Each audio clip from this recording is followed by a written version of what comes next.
Haleluya, puji nama Tuhan. Salam sejahtera di dalam kasih kita Tuhan Yesus Kristus. Salam jumpa lagi dalam Renungan 79 Keluarga Jemaat GPDI El Shaddai Magelang. Tuhan Yesus memberkati kita semua. Salam revival, berubah, berkarya, menjadi berkat. Puji nama Tuhan. Dalam kebenaran firman Tuhan saat ini saya beri tema kebenaran mengokohkan. Kita lihat Amsal 16 ayat 12, demikian firman Tuhan. Amsal 16 ayat 12, melakukan kefasikan adalah kekejian bagi raja, karena takhta menjadi kokoh oleh kebenaran. Dalam salinan versi mudah dibaca dikatakan, raja benci melihat orang melakukan kejahatan, karena kerajaan menjadi kokoh bila setiap orang melakukan yang jujur dan adil. Jadi kalau kita lihat dengan jelas bahwa kebenaran itu mengokohkan.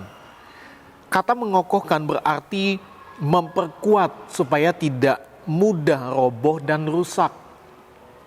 Demikian kerajaan akan menjadi kokoh apabila orang-orang hidup dalam kebenaran, yaitu kebenaran firman Tuhan. Hidup dalam kebenaran berarti hidup tanpa kepalsuan. Hidup tanpa manipulasi. Dengan kata lain, hidup dalam kebenaran firman Tuhan berarti hidup melakukan yang jujur dan adil. Itu sebabnya firman Tuhan katakan, kerajaan itu akan menjadi kokoh bila setiap orang melakukan yang jujur dan adil. Karena Allah mencintai keadilan dan kejujuran. Ya, kita ingat, Allah itu mencintai keadilan dan kejujuran. Di dalam Mazmur 11 ayat 7, Mazmur 11 ayat 7 dikatakan, sebab Tuhan adalah adil dan Ia mengasihi keadilan. Orang yang tulus akan memandang wajahnya. Firman Allah katakan, sebab Tuhan adalah adil. Jadi Tuhan itu adalah adil. Dan Ia mengasihi keadilan. Tuhan menyukai keadilan karena Dia adalah Allah yang adil. Di dalam Mazmur 119 ayat 128 dikatakan, itulah sebabnya aku hidup jujur sesuai dengan segala titah-Mu. Segala jalan dusta aku benci. Pemazmur dalam hal ini dia katakan, itulah sebabnya aku hidup jujur. Kenapa pemazmur mengatakan seperti itu?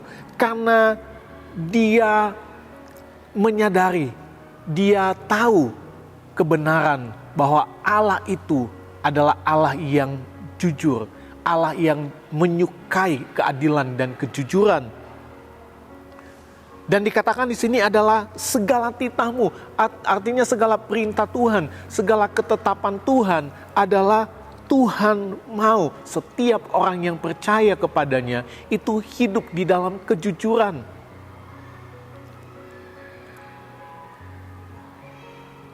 Dan selanjutnya pemazmur katakan, segala jalan dusta aku benci. Segala sesuatu yang tidak jujur itu dijauhkan di dalam kehidupannya. Karena Allah adalah Allah yang mencintai keadilan dan kejujuran. Bapak, Ibu, saudara-saudari yang diberkati oleh Tuhan, dalam sebuah kerajaan, apabila ada orang-orang atau pemimpin-pemimpin yang tidak jujur dan adil, ya tidak jujur, tidak adil, hidup di dalam kepalsuan, maka kerajaan tersebut dan kota-kotanya akan rusak, akan hancur.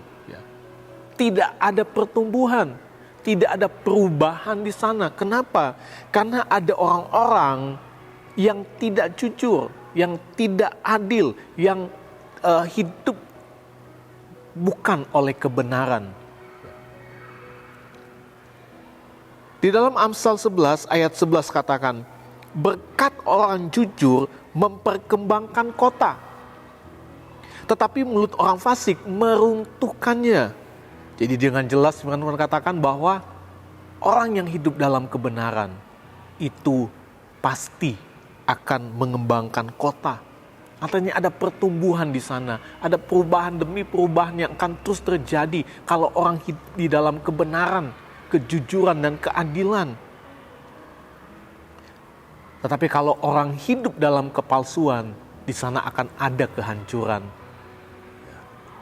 Itu sebabnya seorang raja, firman Allah katakan, seorang raja yang hidup benar, seorang raja yang hidup dalam kejujuran, keadilan, pasti membenci orang-orang yang hidup melakukan kejahatan. Kalau kita melihat dalam ayat pokok kita, dia benci kepada kejahatan, orang-orang yang tidak hidup dalam kebenaran.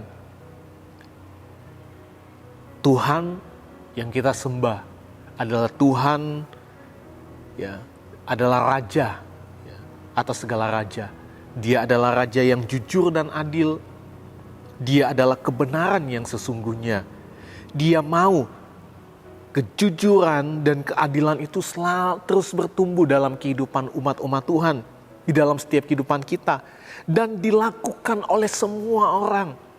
Setiap kita harus bertumbuh dalam keadilan, bertumbuh dalam kejujuran, dalam kebenaran, dan kebenaran itu harus kita lakukan dalam hidup kita.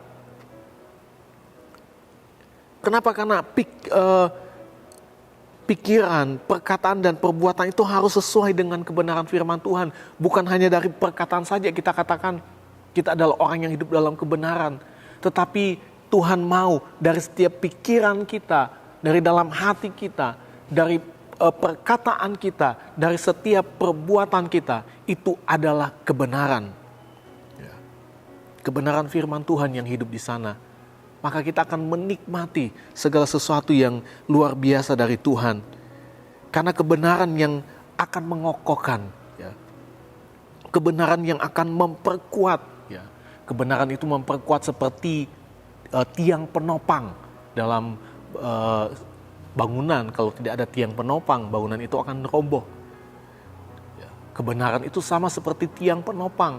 Dia menopang bangunan seberat apapun, berapa lantai bangunan itu. Kalau tiang penopangnya itu kokoh, pasti bangunan itu akan kokoh. Tidak akan rusak, tidak akan roboh. Seperti itu kebenaran. Sehingga hidup kita, keluarga kita, kesatuan dalam jemaat itu akan terus kokoh dan tidak rusak oleh godaan dunia, oleh masalah, persoalan apapun yang datang dalam setiap kehidupan kita. Kenapa? Karena kebenaran hidup di dalam kita dan memperkuat kita, membuat kita menjadi kokoh. Nah, bagaimana caranya hidup melakukan kebenaran? Memberi hidup dipimpin oleh Roh Allah. Jawabannya, bagaimana caranya hidup melakukan kebenaran? Kita harus memberi hidup kita dipimpin oleh Roh Allah. Di dalam Roma 8 ayat 14 firman Allah katakan, semua orang yang dipimpin Roh Allah adalah anak Allah. Anak-anak Allah yaitu anak-anak kebenaran. Dan kita lihat kata dipimpin ini memakai kata agontai yang berarti orang yang bekerja sama dengan orang yang memimpinnya. Jadi dalam hal ini harus ada tanggapan dengan segenap hati untuk pimpinan Roh Kudus. Kita mau hidup berjalan di dalam Roh Kudus. Kita mau untuk taat dari setiap apa yang Tuhan mau. Yang berarti kita mau bekerja sama. Kita merespon dengan baik, dengan segenap hati pekerjaan Roh Kudus itu dalam hidup kita. Karena hanya Roh Kudus yang sanggup memampukan kita untuk hidup melakukan setiap kebenaran firman Allah. Karena Roh Kudus itu adalah kebenaran itu sendiri.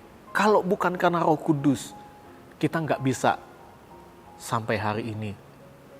Kalau bukan karena kekuatan Roh Kudus, kita nggak bisa hidup melakukan kebenaran. Itu sebabnya Tuhan Yesus katakan kepada murid-muridnya, Sebelum dia terangkat ke surga, dia katakan, aku akan memberikan engkau seorang penolong yang lain, yaitu Roh Kudus, yang akan menolong mereka, yang akan memampukan mereka. Karena mereka akan menghadapi situasi yang sangat berat. Ya. Kalau bukan karena Roh Kudus, mereka bisa menyangkal Yesus, mereka bisa meninggalkan Tuhan. Tapi karena pertolongan Roh Kudus itu memampukan mereka sehingga mereka hidup dalam kebenaran. Tantangan apapun yang datang dalam hidup mereka, godaan-godaan dunia, mereka menang. Kenapa? Karena kebenaran itu hidup dalam mereka. Roh Kudus itu memampukan mereka hidup di dalam kebenaran. Kebenaran itu adalah yang memberikan mereka kekuatan, kemenangan. Itu sebabnya setiap kehidupan kita sebagai umat-umat Tuhan, kita harus menjadi umat Tuhan yang kokoh oleh kebenaran Allah. Kebenaran firman Tuhan. Roh Kudus itu adalah kebenaran. Mari setiap kehidupan kita terus dipimpin oleh kebenaran itu. Sehingga kita tetap kokoh, tetap kuat, kita menang dalam setiap godaan-godaan dunia. Tuhan Yesus memberkati kita semua. Terima kasih Bapak Ibu, Saudara-saudari yang telah mengikuti Renungan 79. Kiranya setiap renungan yang kita dengar dapat menjadi berkat bagi kita semua.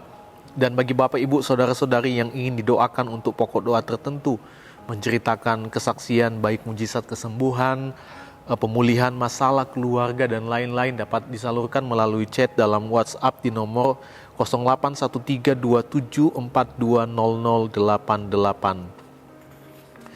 Tuhan Yesus memberkati kita semua. Kita berdoa.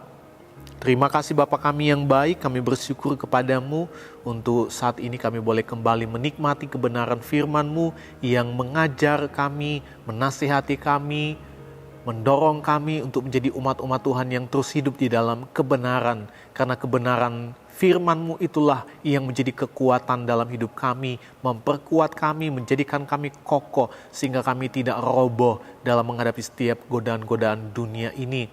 Terima kasih Tuhan, dan biarlah setiap kami Tuhan mau menjadi umat-umat Tuhan yang dipimpin oleh Roh Kudus. Karena hanya Roh Kudus yang akan memberikan kami kekuatan, kemampuan untuk hidup, melakukan setiap kebenaran-kebenaran firman-Mu, karena Engkau adalah kebenaran itu, sehingga kami tetap kokoh di dalam Engkau Tuhan. Terpujilah nama-Mu Tuhan Yesus. Terima kasih Bapa yang baik. Demikian juga Roh membantu keluarga jemaat GPDI El Shaddai Magelang dalam kelemahan kami, sebab kami tidak tahu bagaimana sebenarnya harus berdoa, tetapi Roh sendiri berdoa untuk kami kepada Allah dengan keluhan yang tidak terucapkan. Terima kasih Tuhan, di dalam nama Tuhan Yesus Kristus kami berdoa. Haleluya. Amin.